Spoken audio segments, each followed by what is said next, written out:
Salut à tous, la team OL, tout même chaud pour Lyon Fan TV. Très heureux les gars de vous retrouver pour une nouvelle vidéo un petit peu dans la pénombre. Excusez-moi, oui c'est vrai, c'est le soir. En plus il fait pas très chaud les amis à Lyon en ce moment.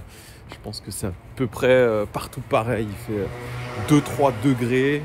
Les températures vont remonter pour Noël. Parce que oui, Noël approche les amis. Pensez à vos proches, à vos enfants.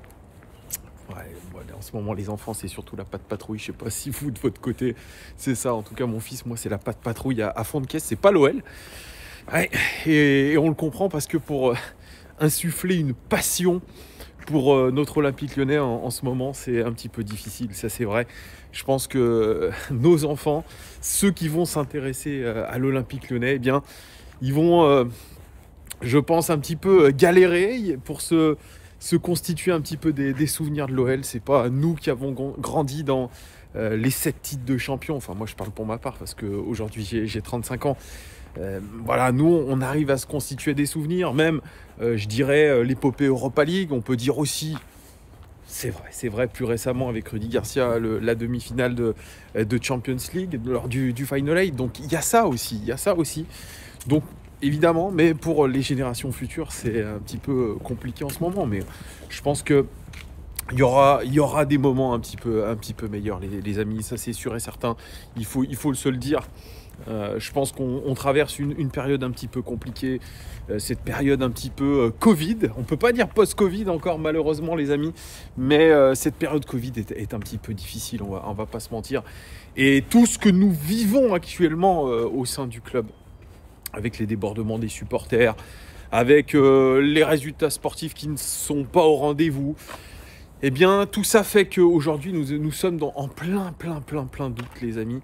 Et c'est le moins qu'on puisse dire. Alors, Jean-Michel Aulas et l'Olympique Lyonnais ont apparemment retrouvé certains hooligans lyonnais.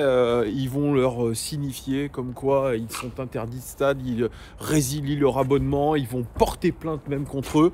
C'est pour vous dire, voilà, il y a des choses qui sont faites actuellement à l'Olympique Lyonnais. Alors moi j'ai lu beaucoup d'articles, notamment dans l'équipe qui disait que l'Olympique Lyonnais s'était fait un petit peu bouffer par ces groupes de supporters, que ce soit les Bad Guns ou 1950. C'est exactement les Guns ce que... oula. Je crois que là, la caméra est en train de partir en cacahuète, les amis. Voilà, là, on est mieux là. Ouais, c'est exactement ce que je disais dans un live, les amis. Le dernier live qu'on avait fait après l'arrêt du match contre le Paris FC. On le disait, ça. On disait que les groupes de supporters de l'Olympique Lyonnais aujourd'hui tiennent un petit peu par les coucougnettes Jean-Michel Aulas et le reste, parce qu'il sait très bien que l'ambiance dans son stade ne se fera pas sans eux. On a très bien vu en début de saison, quand il y avait ce mouvement de protestation contre le pass sanitaire, il y a eu des négociations qui ont été faites avec ces groupes de supporters, avec les Bad Guns notamment, et ils sont revenus dans le stade, et effectivement il y a eu beaucoup plus d'ambiance. Donc c'est sûr, aujourd'hui, l'OL dépend un petit peu de ses supporters, de ces groupes de supporters extrêmement influents aujourd'hui. Ça, c'est sûr. Mais est-ce qu'on peut aujourd'hui laisser faire un petit peu ces agissements de hooligans? Alors, il y en a certains, je sais, qui sont pour le mouvement ultra. Mais c'est quoi la différence entre ultra et hooligans? J'en sais rien. Si certains peuvent me le dire en commentaire, n'hésitez pas, parce que moi j'aimerais bien savoir un petit peu la différence. Je connais certains adeptes de l'Olympique Lyonnais. Je connais en tout cas leur passion pour un petit peu la violence. Oui, c'est vrai, il faut le dire. Ils ont une passion pour la violence. C'est l'endroit, le stade, même les abords du stade, où ils aiment s'affronter avec d'autres supporters adverses, d'autres hooligans adverses, qui eux aussi adorent la violence. C'est un moyen d'extérioriser un petit peu tout ce qu'ils ont au fond d'eux-mêmes. C'est une véritable passion, une passion pour moi qui est une passion malsaine. Mais que voulez-vous? Voilà, aujourd'hui, est-ce qu'on peut complètement enlever le mouvement hooligan? Je crois pas, les amis. C'est aujourd'hui très compliqué, même si on essaye évidemment d'interdire de stade, etc. Mais est-ce qu'on peut interdire à vie des gens, leur dire d'aller pointer au commissariat tous les soirs de match? Ça me paraît aussi être compliqué. Voilà. Mais il y a eu en ce moment, évidemment, l'Olympique Lyonnais, pour essayer d'éviter de grosses sanctions financières et sportives, ils sont obligés de collaborer avec la justice, qui sont obligés de collaborer avec les services de police, parce qu'on risque de se retrouver au devant de grosses difficultés sportives, financières aussi. Donc attention à tout ça. C'est pour ça que Jean-Michel Aulas, aujourd'hui, essaye de régler ce problème-là. Mais nous, ça ne nous arrange pas forcément. C'est vrai que déjà dans les têtes de nos joueurs, c'était compliqué. Aujourd'hui, ça l'est encore un petit peu plus. On est dans un niveau de tension quasiment inégalé. On va pas se mentir, on est dans un niveau de tension quasiment inégalé du côté de l'Olympique Lyonnais. Donc on essaye de faire au mieux. Mais l'image renvoyée par notre club en ce moment est loin d'être bonne. Bien sûr, tous les supporters que je croise un petit peu. D'ailleurs, je tiens à saluer Ilan que j'ai croisé samedi. Et puis un grand merci à Didier, il se reconnaîtra pour ses conseils odontologiques. Voilà, très sympa. C'est vrai que vous êtes d'horizons divers et variés sur ma chaîne. Vous êtes tous très sympathiques, tous ceux que je croise, tous ceux avec qui j'ai le plaisir d'échanger quotidiennement ou pas. Eh bien, écoutez, c'est un grand plaisir parce que l'Olympique Lyonnais, c'est quand même une famille. C'est quand même des supporters qui sont derrière leur club malgré les soucis que nous avons actuellement. Il y a beaucoup de peine, beaucoup de désarroi. Qui est lié à cette situation sportive un petit peu compliquée. On nous promettait des lendemains chantants et là c'est un petit peu difficile. Mais voilà, c'est normal que les supporters soient déçus parce que quand on est dans une période difficile au niveau de la vie d'un pays, difficile au niveau sanitaire, où on nous met un petit peu la pression, qu'il y a une stratégie un petit peu de la peur de la part de nos dirigeants, c'est sûr que c'est pas évident et on essaye de se raccrocher à ce qu'on peut, et notamment au football. Et quand on ne peut pas se rattacher au football, eh bien c'est un peu plus compliqué les amis. Donc voilà, je vous remercie vraiment d'être à fond passionné pour ce club et d'être très nombreux et cool sur cette chaîne à partager un petit peu vos émotions, votre passion.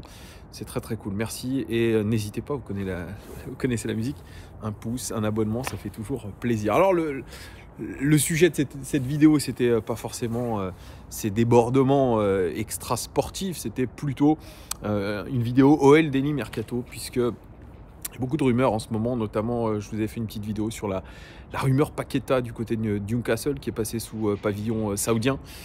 Il aurait refusé Newcastle qui est actuellement 19e je crois de Première Ligue, qui est un très mauvais classement, avec un nouvel entraîneur qui est Eddie Howe, que nous avons affronté, il me semble, quand il était entraîneur de Bournemouth. Mais ça ne va toujours pas. C'est un petit peu compliqué aujourd'hui pour Newcastle. Mais comme ils ont énormément d'argent, les amis, eh bien, ils peuvent recruter, ou en tout cas, ils peuvent faire des ponts d'or à certains joueurs. Et il y a une rumeur, aujourd'hui encore une, qui provient d'Angleterre et qui est citée par le Daily Mail en Angleterre. C'est la rumeur Moussa Dembélé du côté de Newcastle. Dès janvier.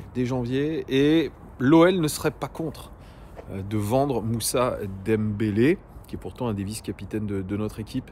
Un joueur qui, je le rappelle, par le passé a été prêté à l'Atlético Madrid, qui est revenu chez nous, puisque le prêt a été évidemment non concluant.